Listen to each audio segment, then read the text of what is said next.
Hey, what's going on, guys? This is Mias and welcome to my Cyber Dragon OTK testing video. So, of course, before you start, friendly reminder to like and subscribe because it would make me quite happy. And yeah, let's jump right into it. So, going second against the Salamandreed guy, he went Silent Mining. I go Ash. So up until now, I'm a skillful player, especially since he has Sanctuary. But the rest of the hand, I mean, when you're gonna see that Desires, maybe things are going to change a tiny bit. So. Before going to the draw 2, I really want to see the banish, so of course when the first card that you banish is Desires, you are really good. And then the rest, pretty much nothing interesting, because you do play multiple Jaguars, multiple of the other cards, and of course he draws the debug so he can actually play the game, because Ash, we all know that Ash is unfair against Cyber Dragons. It's way too good. It's the best card in the entire game, literally. I'd rather get Solemn Judgmented multiple times than get get ashed. It's literally that sad, honestly. So yeah, now whatever, he's just gonna.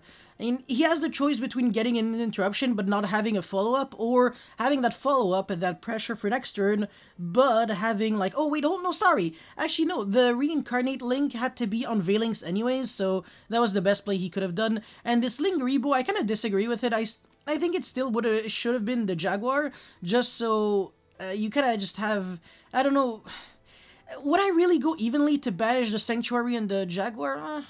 I guess, sure. Okay, yeah, Lingaribo maybe makes a bit of sense, because evenly is literally the only trap card that I can use on my own turn. Imperm wouldn't negate anything that has an effect, so yeah. Anyways, Contact Fuse, so that was a nice Sunlight Wolf. And now, yeah, summons Gazelle, and this is actually the turning point where I seriously should have lost the game, but at the same time, people, I don't know, they enjoy being nice, and I don't know why they hold Ash against Cyber Dragons. I guess they're kind of scared of Machine Dupe, but the correct mindset against Cyber Dragon is always relying on luck, because luck is the only way you win against Cyber Dragon or lose if Cyber Dragons are lucky. So if you let me play, then I don't know, it's hard to explain, but yeah, just relying on luck and just ashing the first card I use is usually the way to go. If you ash a Pot of Prosperity, maybe the 5 other cards I have are useless, or if you ash an Emergency, maybe the other cards are useless. So yeah, just definitely do that. But yeah, now I get Ashed on the core, and it doesn't matter. I have my body, so yeah, I can make Seeger, Rampage, and this is game, of course, so yeah, the Ash or Valor, whatever, none of the... Oh, no, actually, Valor would have mattered completely, because I wouldn't have been able to make Seeger. I need a Cyber Dragon, not a Cyber Dragon monster, so yeah, I'm really lucky it had to be an Ash on the core and not on the Repair Plant. And yeah, that's pretty much it, so let's jump into replay number 2. Alright, so when I said relying on luck is actually the correct thing to do, pretty much isn't a joke. Just Ash the first card, because Cyber Dragons, they have a tendency to break a lot. And when I say a lot, I mean a lot. Like, I want to say most of my games, like 90% plus, if I get ashed, pretty much every single card in my hand is useless. I can't use them. Well, I mean, in Cyber Dragon OTK, in Cyber Dragon Traps, it's just a bunch of purple cards. You set them and you play it out next turn. But in Cyber Dragon OTK, it's like a single point of failure. If you get stopped in one single card, maybe all the other cards relied on that one, and then you just can't do anything at all. But yeah, really glad that he drew Sanctuary, but at the same time, he's really freaking lucky and actually drew Gazelle too, so yeah, of course he has game. But at the same time, I have Nibiru, so it doesn't matter too much, but he also has Solemn Strike. That's actually really shocking. What? Solemn Strike? Anyways, I Nibiru him. What actually happened there? Oh, he set the strike, okay. And then, yeah, I mean, I can't do anything. I top deck, of course, Garbage again, because it's what I'm the best at. If my Pot of Prosperity resolved, I would have had access to pretty much nothing. It would have been Red Eyes or Hertz or Galaxy Soldier, and none of the cards actually really allowed me to play. Yeah, I mean, Galaxy Soldier, I wouldn't have had the other light to discard. So I would have had to pitch the Nibiru if I went first. And then he has the Solemn Strike, so he doesn't care anyways. Really pathetic, huh? Oh, wow. But yeah, you can't always have it all, so yeah, I'm just going to attack and set. So I guess another thing that I technically could have done, but it was really stupid, is just normal summon and actually make Anaconda and make Dragoon, but it's so bait because my opponent has a back row. and also an unknown in hand, so if it just get like Veilered or anything, I lost 2,000 life points and gave up a 3,000 attack monster for a 500 attack monster. So literally any card in the entire world is game, but at the same time, this mentality that I had was also incorrect because Salamangreat, with one single card, they always OTK.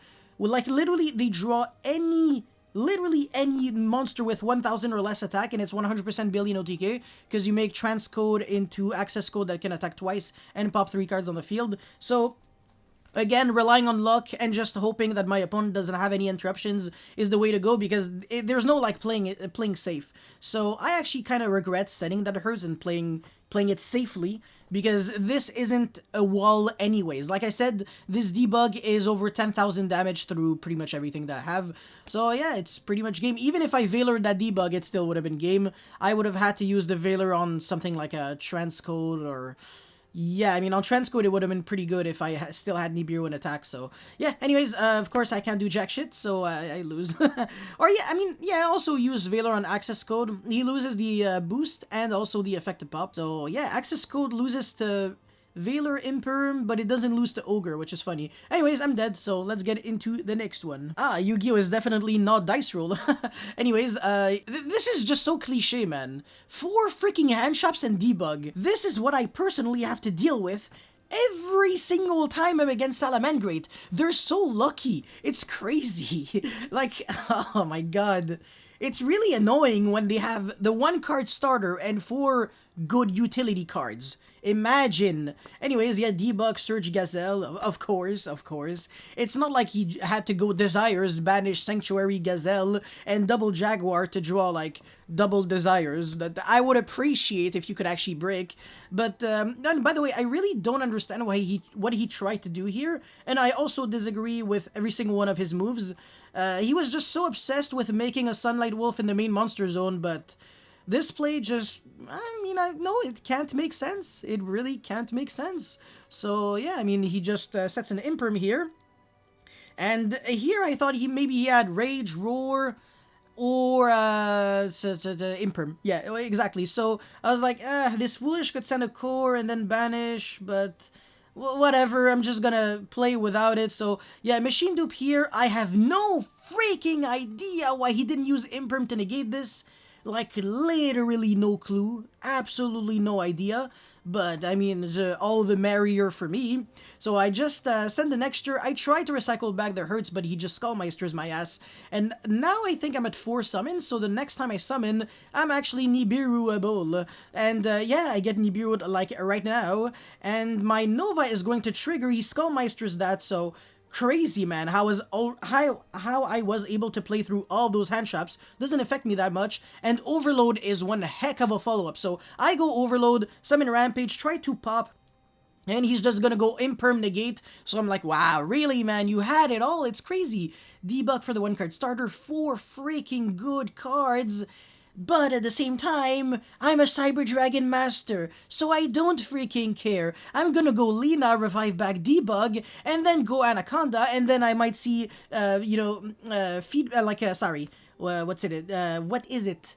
Stupid comments maybe saying like, oh, that was an unnecessary move, you could have made Anaconda. First of all, I couldn't, because Nibiru token is not an effect monster, and second of all, I would have had 1 less light attribute monster in my graveyard, so I wouldn't be able to use this beautiful sexy effect of Levinier to revive back a monster from my graveyard. And now I can make Infinity, and now I'm gonna make Dragoon, I'm gonna destroy his Nibiru, deal 3,000 damage, and I'm going to kill him. It's literally that simple. Actually, he doesn't even want to die. He just wants to surrender. And yes, that's absolutely how it is. So let's jump into the next one. All right, I'm going second against Dark World Danger. Yes. And it's actually really funny. Again, my typical luck on Yu-Gi-Oh! Is so ridiculous that people consistently get lucky against me. It's not even funny. It's not even like average. Just look at this, okay? He's playing Dangers with like the most crippled... like engine ever, like 1 Tsuchinoko, 1 Nessie, and 1 Jackalope, and look what he's actually about to do. And I have 2 hand traps, by the way. I'm not stupid to the point where I'll Ash and Nessie effect in the graveyard or a freaking Brow or some bullshit. I'm not that dumb. So yeah, Mothman, just whatever, and I don't care. Just let me fuel my graveyard and then let me trade those bricks for actual good cards. I can't Ash this. It would be foolish. Like, Valor would be so good here. He loses 3 draws. But Ash, whatever. Draw 2 instead of 3. Woo! It's exactly like Ashing an Upstart. You never want to Ash a 1-for-1. It's really dumb. I mean, you never, yeah. Like, in this situation, he goes from 3 to 2. So it's literally just a 1-for-1. It's garbage. So Dugaris, I mean, whatever. At this point, just do whatever you want. This tour guide, there's no reason to ash it because he's not even playing like Burning Abyss. So I was like, yeah, I know the freaking dangers are level 3. So this tour guide is just summoning a vanilla monster. And yeah, he summons Graphite. Now he's probably going to make Appaloosa or Skulldeat. Appaloosa. Skulldeat would have been interesting if he plays Beginning of the End, but he doesn't, which I think is, again, quite foolish. He should definitely play Beginning of the End. The card's fantastico. And yeah, just, when you're good at the game, man, you never get sniped, like, never. Oh, yeah, and when you do get sniped, it doesn't matter, because, yeah, you pretty much already summoned, like, 5 monsters and drew, like, billions of good cards. So, Eradicator Virus, of course, and, Call Spell on standby, which is a play that literally nobody does.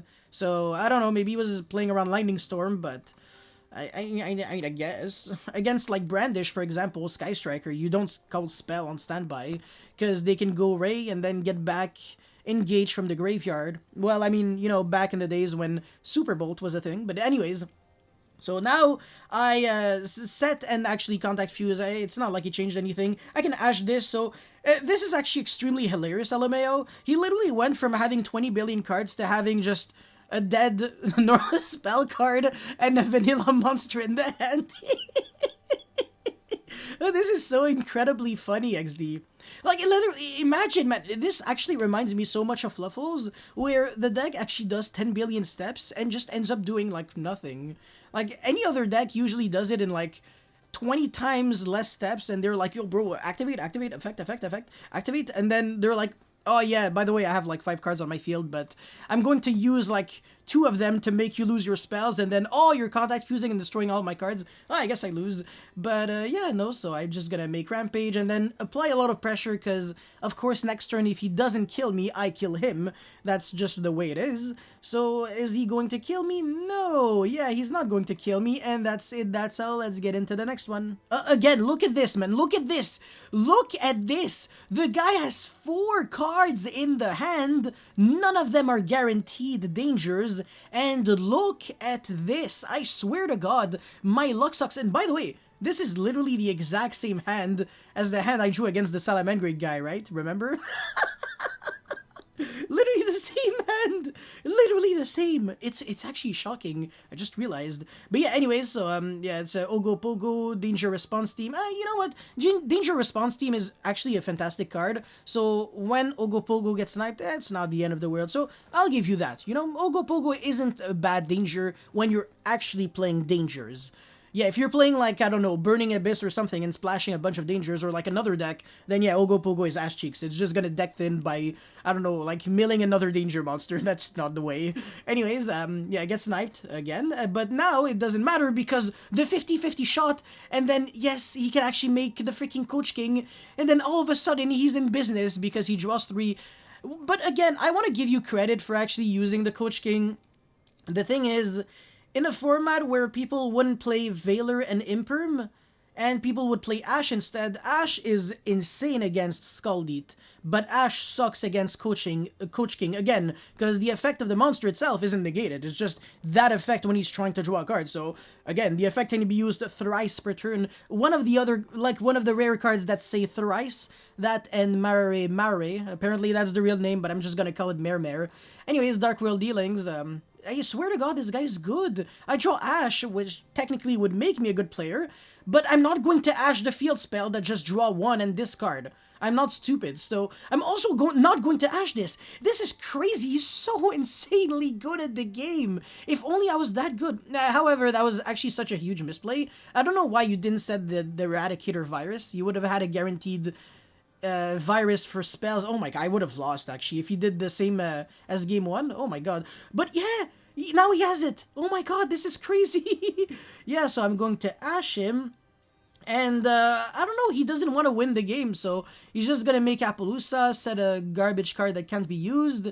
And yeah, this is how you blow the game completely. So congratulations, you've lost. You've managed to lose an unlosable game.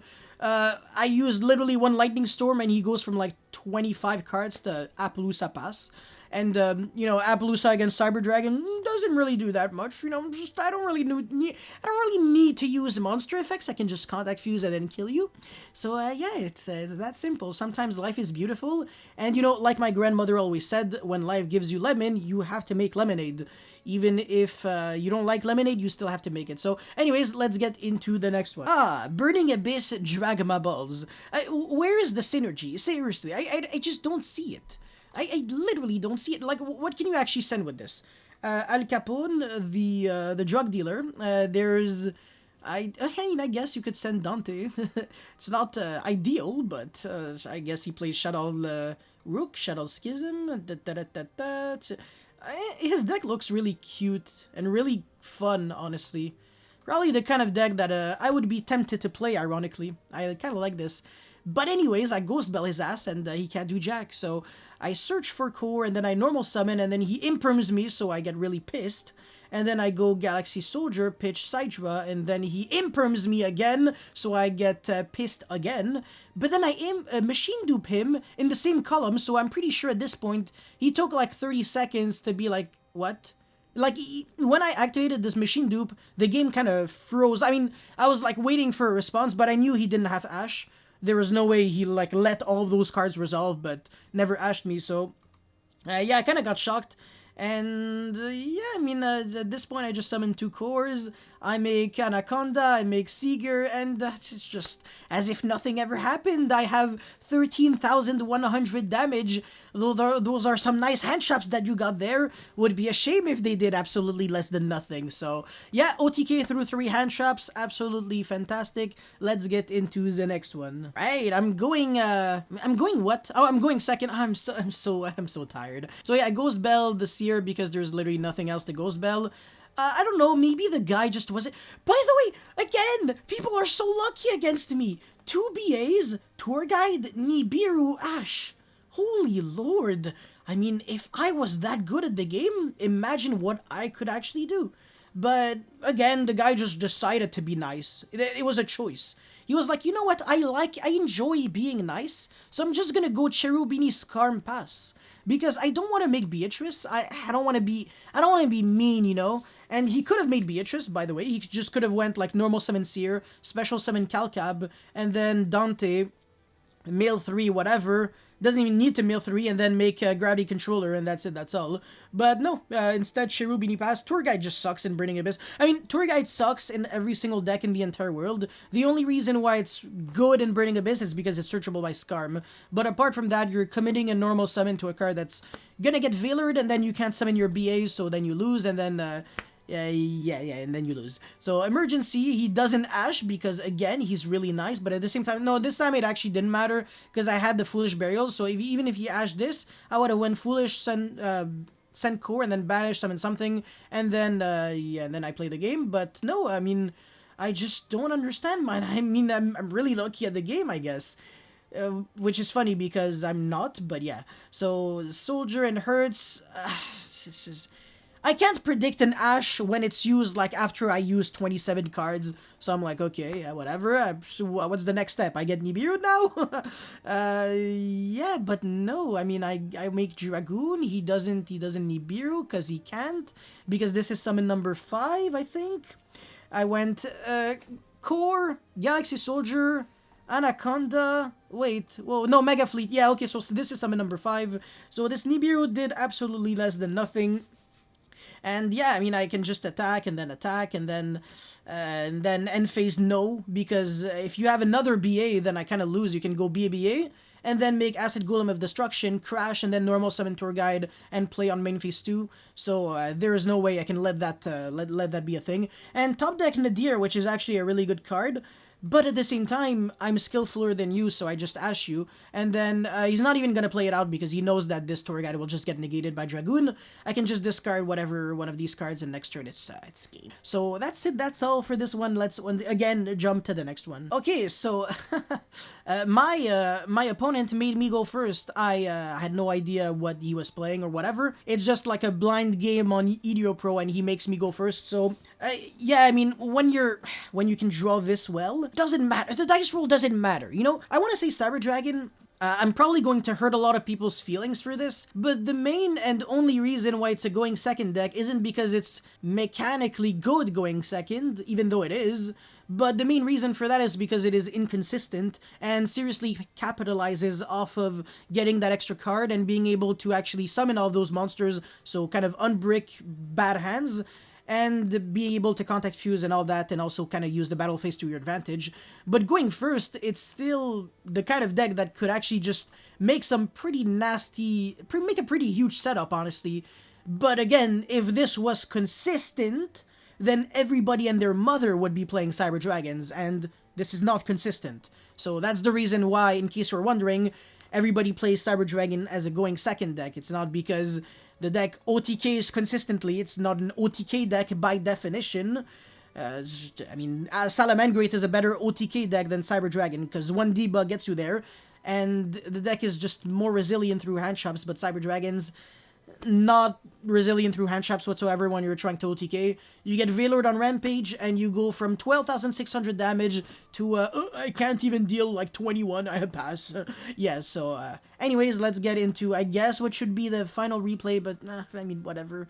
Let's get to it. This replay was really intense, alright? So, first of all, my hand is extremely different than last time. Like, completely. I mean, it's not even like 4 out of 5 cards were the same. I have no idea why you're saying that. I mean, do I look like the kind of person that would ever cheat or stack? Well, maybe in real life, but not in EDO. I'm just kidding, by the way. I would never do that. I'm a nice guy, and I don't cheat, and I don't recommend cheating because cheating is bad, and don't be bad. But yeah, he just scoops it up, of course. I mean, it's Cyber Dragons. What do you expect? Do you really think I'm gonna lose to someone who plays Galaxy? I mean, come on. It's Kite Tenjo and I'm Zane Shrewsdale.